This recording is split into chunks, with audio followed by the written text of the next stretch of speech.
mbokk yi jërë ngeen jëf ci ànd beeg seen programme bu télévision Prestige TV dal leen ak jàmm ci xibaar yi ñu jukki leen li ci gën a fës doore kook jàngoro yi Covid 19 tey jii ci àllarba gi ci limu ko junni ñaari téeméer ak ñaar fukk ak juróom-ñeenti test yu ñu amal ñetti doomu aadama ñu del si daal di amee jàngoro ji di Covid 19 benn fan ci weeru décembre ci la àdduna wërngal këpp di xeex bés bi ñu jagleel wàllu Sida Ramatoulaye Cissé dina ci amal njàngat ci biir xibaar yi xam ngeen nag lu soxal wàllu dem beek dikk bi ñi nga xam ne moo di cadre unitaire des transporteurs du Sénégal fas yéene nañu tey jii la ñu sax dakkal seenug liggéey la ko waral moo di jafe-jafe yi nga xam ne ñu ngi koy dund ci wàllu dem beek dikk bi daañu ci ñëw ak kayor seen kàddu foofe ca garage bu diwaanu Thiès leen ci toftal leneen mu soxal wàllu njàng ak njàngale CUSEMS nag daal dinay door benn grève boo xam ne ni ki démb lañ ko daal di tàmbale ci débrayage tey jii ñu amal nag bëccëg goo xam ne fas yéene nañu banque seen loxo daañ ci ñëw ak secrétaire général bu CUSEMS fii ci diwaanu Thiès mbokk yi lii moo di ponk yi su ngeen taaxiloo tuuti ñu dikk ak yéen ci faram-fàcce gi.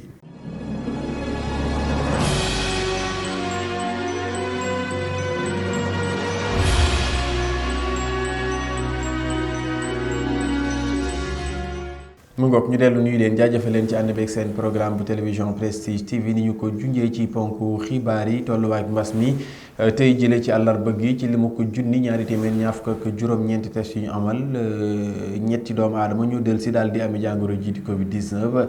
leeral ñu ànd ci ak docteur El Hadji Mamadou Ndiaye. Ministère de la santé et de l'action sociale jot na résultat examen virologique yi may waaj a lim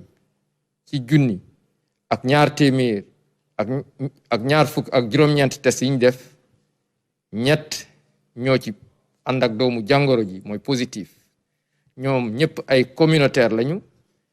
mooy ñi jot ci mbas mi fekk xamuñ fi ñu ko jëlee walla ki leen ko wàll te ñu ngi dëkk ci région de Dakar plus exactement ci département de Dakar ñu xamal leen ne ci bilan bi tamit tey ñaari malade yi ñu doon topp ci biir kër yi walla ci biir hôpital yi wér nañu bés ni ki tey dinañu génn bu si yàlla ànde ñaari malade ñoo nekk réanimation amul kenn ku génn àdduna bésu démb talaata fanweeri fan ci weeru novembre ñeneen ñi des hôpital ak ñi ñu topp ci biir kër yi ñu ngi am tan ci bésu tey dalee ko ci kaw bu njëkk ba Sénégal wëññi na juróom-ñaar fukki junni ak ñett yu teg juróom-ñeent téeméer ak juróom-ñeent fukk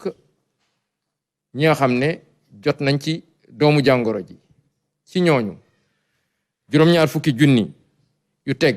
juróom-ñeent fukk ak ñett wér nañ si junni ak juróom-ñett téeméer ak juróom-ñett fukk ak juróom ñoo ñàkk seen bakkan mu des ci lalu hôpital yi ak malade ñi nga xam ne ñu ngi leen topp ci biir kër yi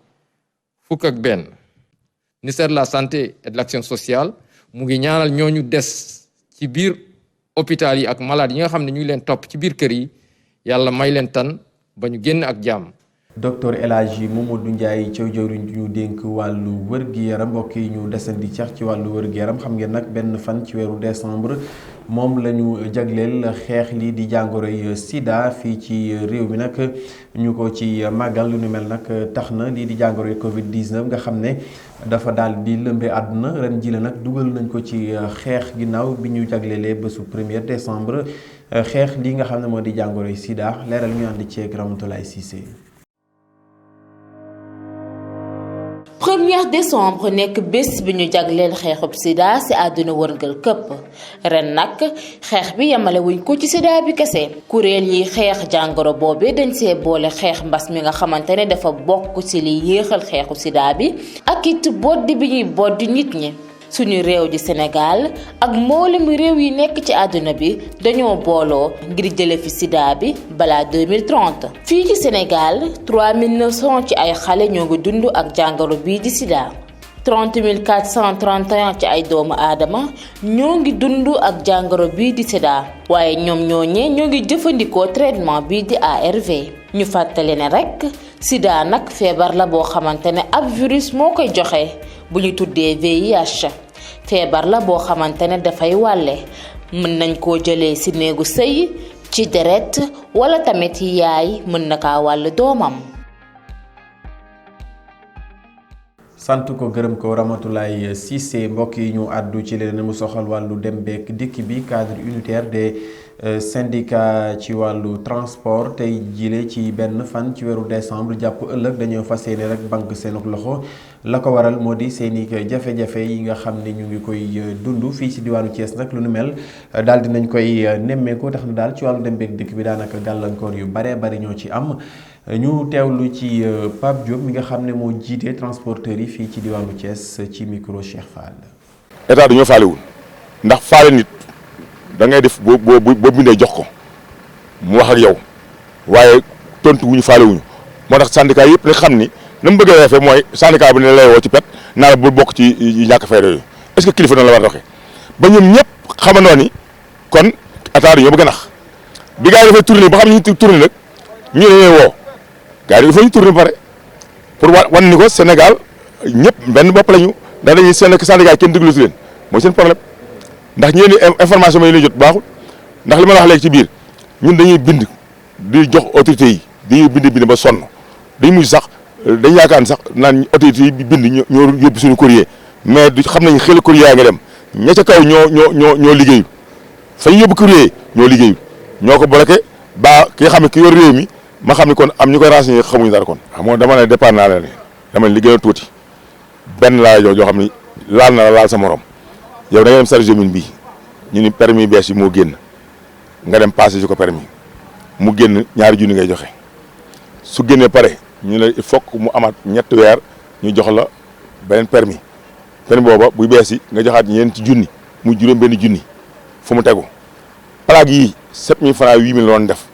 ñu jox ko benn naxa boo xamante ni yërëmu nit ñi xamuñu 40 quelques mille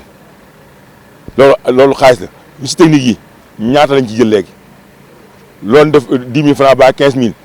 40 000 francs boo ko deful doo def sa visite fees boo doon joxee 40 000 francs 80 000 ngay joxe dafa bari oto war ngay ndey fi ne boo jiitaloo ak ñoom léegi nga yor ab transport en commun jëm Tamba dañuy egg Tamba doo egg te dañuy rom montage si yoone ñoom ñooy ëpp publicité li ma wax léegi ci Jakarta yi ak taxi yi Jakarta yi ñoo priorité taxi yi ci dëkk bi ban Jakarta gis ñu koy ramas ci dëkk bi daa am permis Jakarta yi mu yor ab wëlis ci kaw yenn ko ki nga xam moom la supporté yenn ci kaw taximan bi bu jëlee ab wëlis ko ci maal bi ubbi ko rek ñu jàpp ko insécurité transport. ñeneen ñu banque seen loxo mu di Cusems authentique di jàngalekat yi nga xam ne jamono ji daal noonu lañ koy tàmbali ni ki démb sax ci talaata ji tey ci àllarba gi nag ñu lànk bañ a dem ci l'école tax na daal ci wàllu njàng ak njàngale fi mu ne nii daal dinay am ay perturbation bu ñu sukkandikoo nag ci Mamadou Ndiaye mi nga xam ne moo di secrétaire adjoint bu Cusems fii ci diwaanu Thiès la muy sàkk moo di li nga xam ne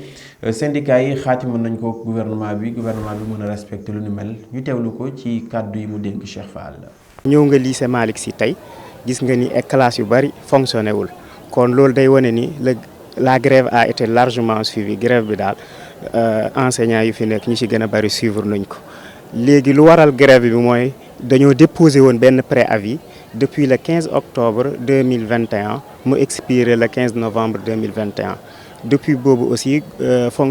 ministre fonction publique moom tamit wax dëgg yàlla ba mu ñuy tontu joxuñu benn date pour ñu ouvrir ay négociations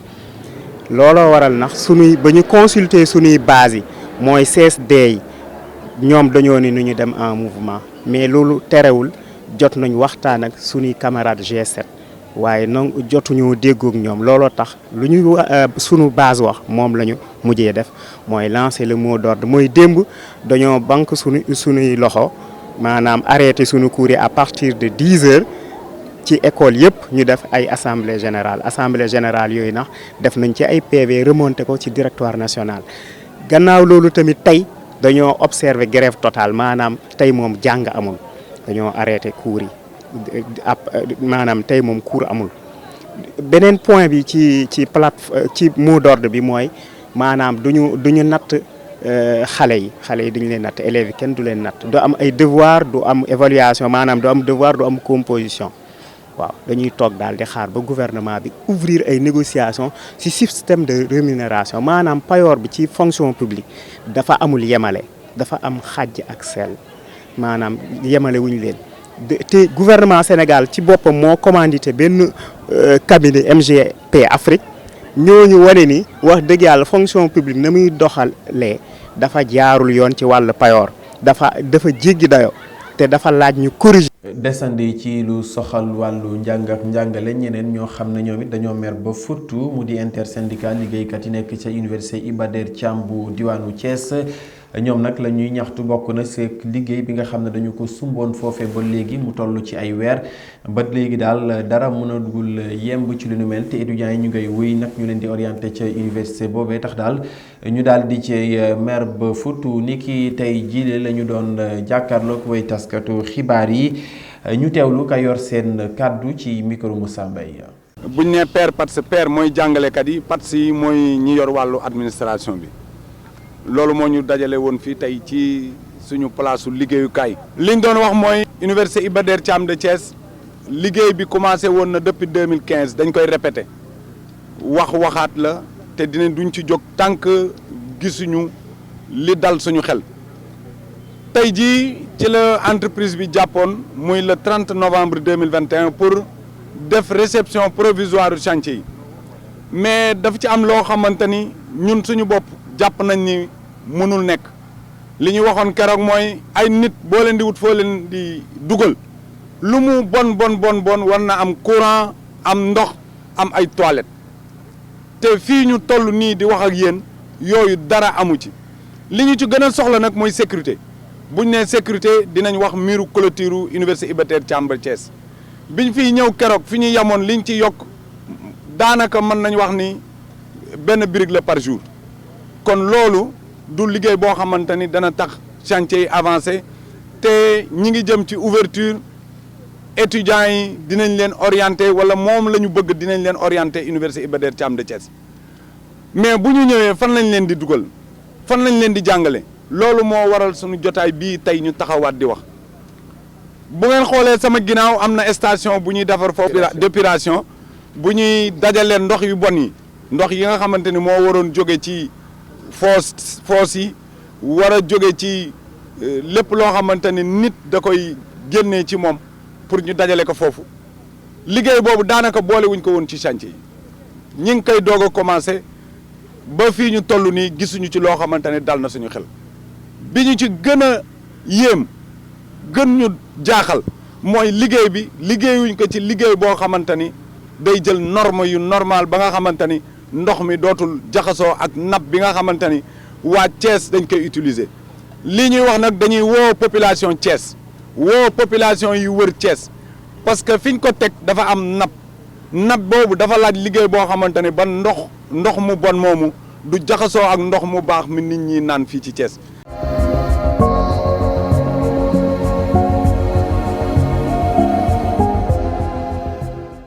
mu ngoog mu nekkoon Saliou Thiam doon addu ci jafe-jafe yi nga xam ne ñu ngi koy dund foofee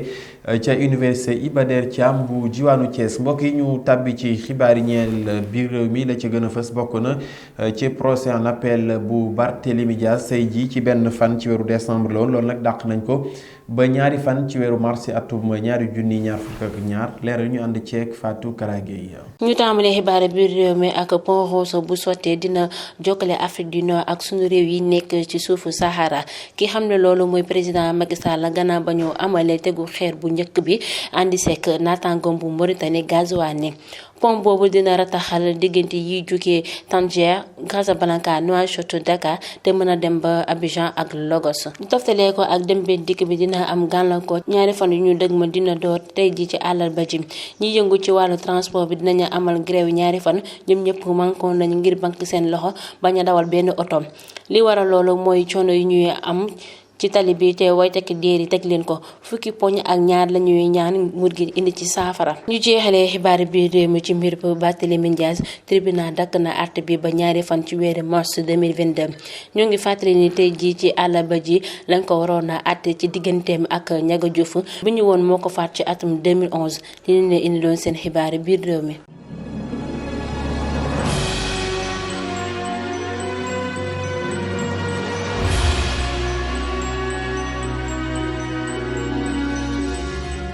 Fatou Kara Gueye sant ko gërëm ko. mbokk yi ñu tàbbi ci xibaari ñeel biti réew la ca gën a fësit bokk na ci Joe Biden mi njiitu réew ca Amérique fas yéene amal nag benn sommet ngir waxtaane wàllu démocratie lu nu mel nag mu fas yéene ca dajale tolloog fukk ak juróom-ñaar ci ay réewu Afrique leeral ñu ànd ceeg El Hadji Mamadou Dione. xibaaru bitim réew ñu daal di ko dooree ca réewum Centrafrique lu tolloog fanweeri civil daal dina ñàkk seen bakkan ak ñaari soldaar ay groupe rebelle nag ñoo amal ay jong dimanche gi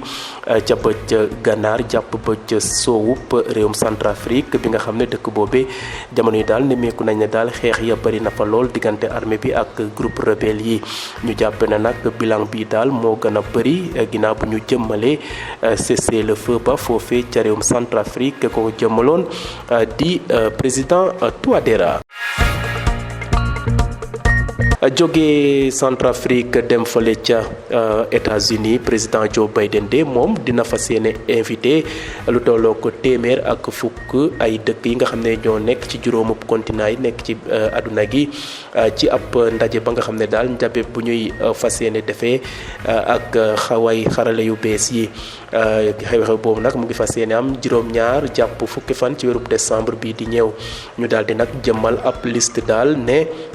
am na fukk ak juróom-ñaari dëkk yi nga xam ne dañoo bokk ci Afrique invité nañ leen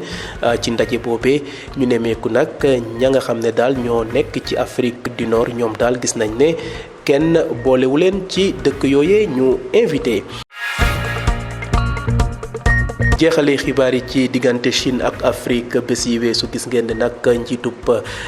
gouvernement chinois yi mu ngi woon fii ci Afrique rawatina fii ci Sénégal démb nag ca centre conférence Abdou Diouf bu Diamniadio fa la ñu amaloon ab ndaje bu am solo conseil d'état ministre des affaires étrangères bu réewum Chine di Wang Yi xamle ne daal fii ak ñaar fukki at yi di ñëw ci kanam réewum Chine daal dina fexe daal ba seen lëkkaloo ak seen jàppalanteeg diggante ak Afrique ñu gan koo rataxal. ndax jàpp nañ ne nag Afrique continent bu lu ñu war a jàppale la ba tax na nag ministre des affaires étrangères bu réewum Chine xamle na ne daal dinañ def kéemtalaay kattan ba ànd bi Chine am nag ak Afrique waa Afrique di ci gis seen bopp waaye it waa réewum Chine di ci gis suñu seen bopp mu nekk nag ànd boo xam ne daal ànd bu mucc ayib la te moom ñaan na ne ànd boobee daal di wéy jëm kanam.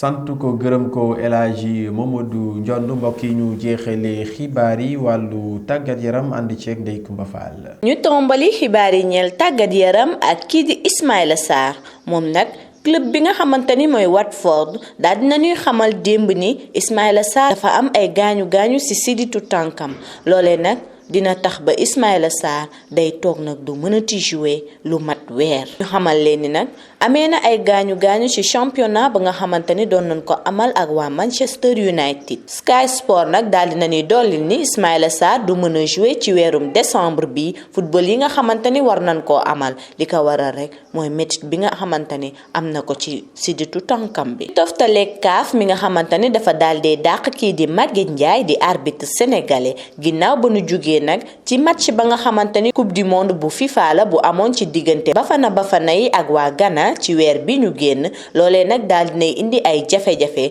ba FIFA daal di koy dàq moom mii di Maguette Ndiaye xibaar bi le nag ki ñu ko daal dee xamal rek mooy sundaywood.co.za waaye nag fédération sud-africaine bu football mi ngi wax ñu gaaw ndax ñu mën a génnee définitivement kii di arbitre sénégalais bi. ñu jeexalee Kalidou Koulibaly mi nga xamante ni daal dinay bokk ci fukki défenseur yi nga xamante ni ñoom la ñu gën a ràññee ci àdduna bi. journal bi di Worldwide Leader in Sport daal dinañu koy xamal. nag ma nga dëkk ci Saint-Dié-des-Vosges ci sa France bokk na nag ci fukki défenseur yi gën a ràññeeku ci àdduna bi ba mu ñëwee ca Naples ca 2014 def na fa ay jaloore yu mag loolee nag daal dee tax mu jiitu tey jii nit ya nga xamante ni ñooy Thiago Silva bu Chelsea, Leonardo Bonucci bu Juventus ak kii di Virgil van Dijk bu Liverpool. lii mooy ndax keppe seen xibaar tàggat yaram. mbokk yi jërë ngeen jëf lii moo fi gënoon a fës ci xibaar jaajëfal ko Ndeye Awa Sarr ma fare woon ci wàllu xarale gi jaajëfal yi itam mbokk yi ci ànd beeg seen programme bu télévision Prestige TV jox leen dig daje suñu yeneenu jotaayu xibaar jërë ngeen jëf.